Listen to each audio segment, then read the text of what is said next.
Have you ever started dreaming and then suddenly realised that you were actually in a dream? Or have you ever found yourself able to take control over the events of your dream? If the answer to either of these questions is yes, then you've probably experienced something called a lucid dream. In this video, we're going to look at what lucid dreams are in more detail, as well as some of the exciting potential applications of them. And stick around until the end to learn some of the best techniques you can use to experience lucid dreams for yourself.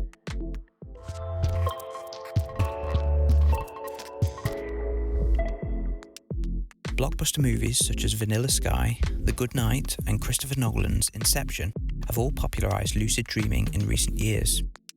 The latter movie is particularly interesting as it features a group of dream artisans who are able to control not only their own dreams, but also the dreams of others. While such feats of dream manipulation may appear to lie firmly in the realms of science fiction, there is strong evidence that the ability to control your own dreams is certainly possible and may even have some exciting benefits. The treatise On Dreams by the ancient Greek philosopher Aristotle has the first record of lucid dreaming, in which he describes an instance of self-awareness during a dream state.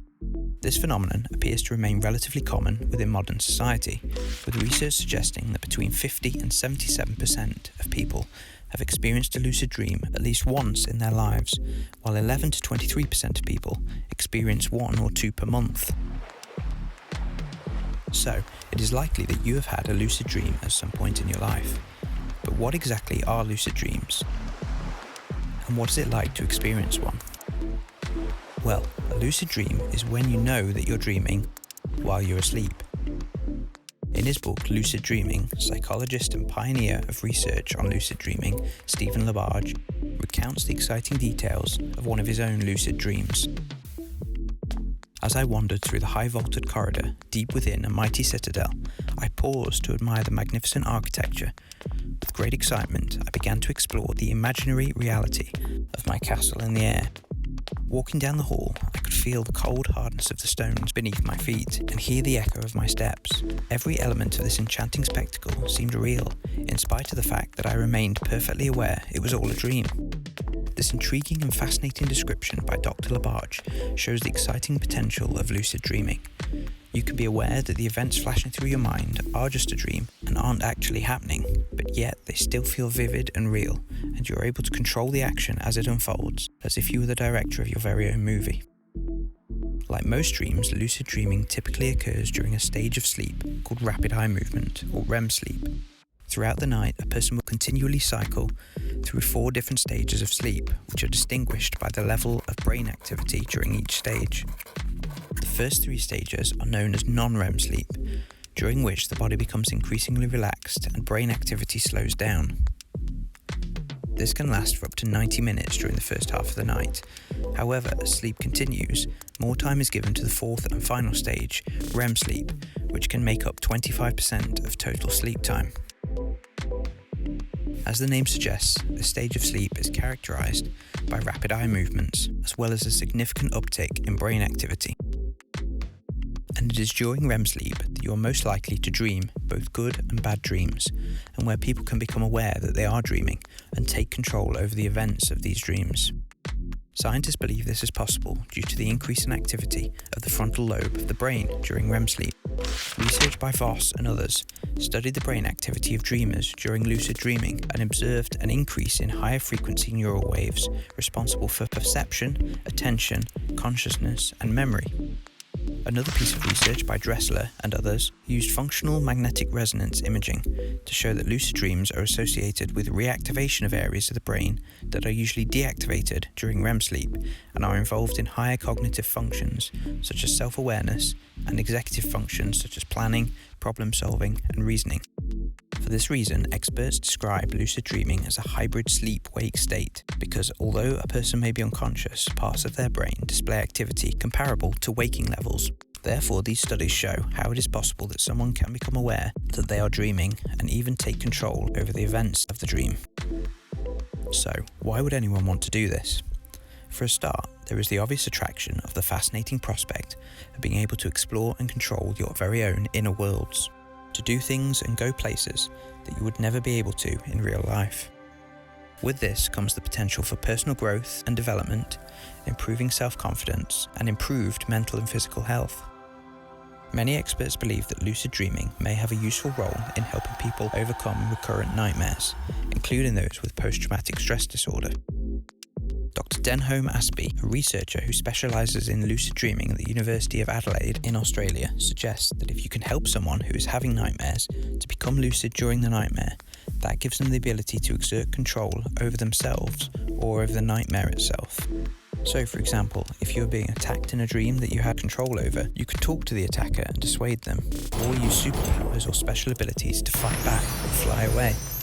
This works because a dream environment is realistic enough without actually feeling unsafe, and so a person is more able to explore their own fears without feeling threatened. Multiple studies over the years have shown the beneficial effects of lucid dreaming on nightmares and anxiety.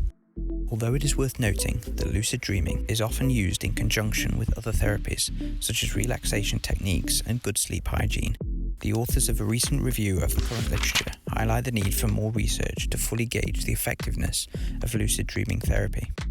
Another potential and exciting application of lucid dreaming is in physical rehabilitation and sports performance. An article in the journal Medical Hypotheses argues that as mental simulations of motor skills can increase actual performance in behavioural tasks, such simulations could be undertaken within dreams themselves, and performing these imaginary movements could positively influence motor skills during a waking state. Preliminary studies appear to support this idea. For example, Dressler and others found that performance of a motor task during lucid dreaming increased activity in the sensory motor cortex, the areas of the brain involved in control and execution of voluntary movements. Whilst further research is needed to prove the effectiveness of lucid dreaming in these areas, it nonetheless presents interesting and potentially very useful applications.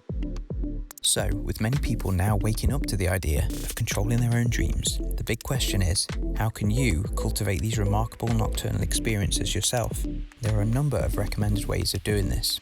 The first is reality testing. This technique is a form of mental training to increase the ability of your mind to recognise your own awareness. By enhancing your mind's ability to do this whilst you're awake, it can also increase your mind's ability to do this whilst asleep. To do this, you need to set your alarm every 2 to 3 hours during the day and perform a reality check by asking yourself, am I dreaming? Check your environment to confirm whether or not you are dreaming, and pay particular attention to your own consciousness and how you are engaging with your surroundings. Here are some common reality checks that people use. Mirrors. Check your reflection to see if it looks normal. If you are dreaming, your reflection will appear distorted or strange looking. Solid objects. Push your hand against a wall, table, or your other hand. In a dream, your hand will pass through these objects with ease. Time. Check the time on a clock. During dreams, the time will constantly change. Another popular reality check is breathing. Pinch your nose and see if you can still breathe. If you are dreaming, then you will still be able to breathe normally.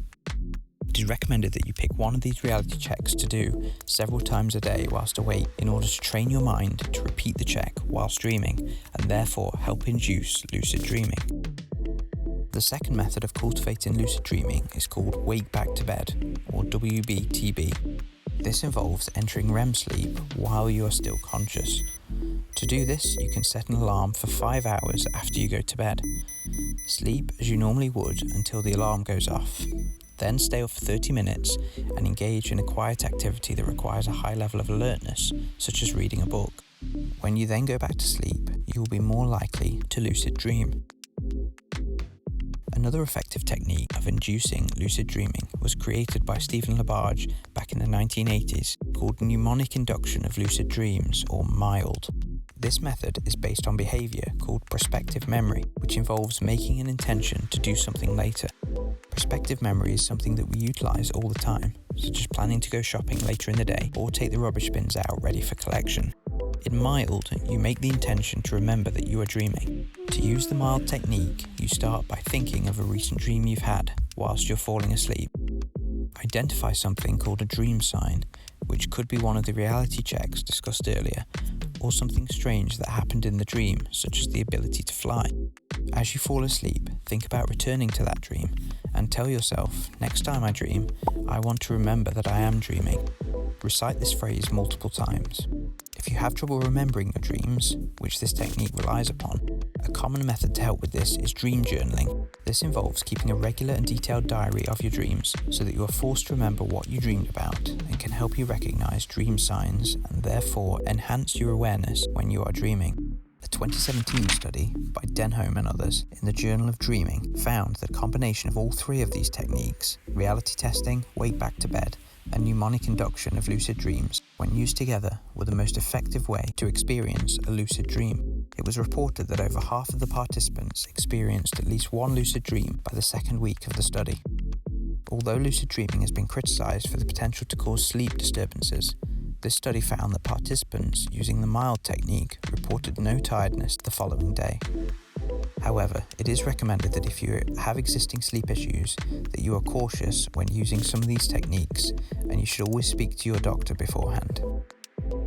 So, now that a whole new exciting world has been opened up to you, enjoy exploring the exciting potential of lucid dreaming. We would highly recommend Stephen LaBarge's book, Lucid Dreaming, for more information. Also, check out the links in the description to have a look at the research discussed in this video, and other videos to help you improve your sleeping. If you found this video helpful, then hit the like button and share it with others. Also, subscribe to the channel to keep learning more about yourself and the world around you. Because after all, one good learn deserves another. See you next time.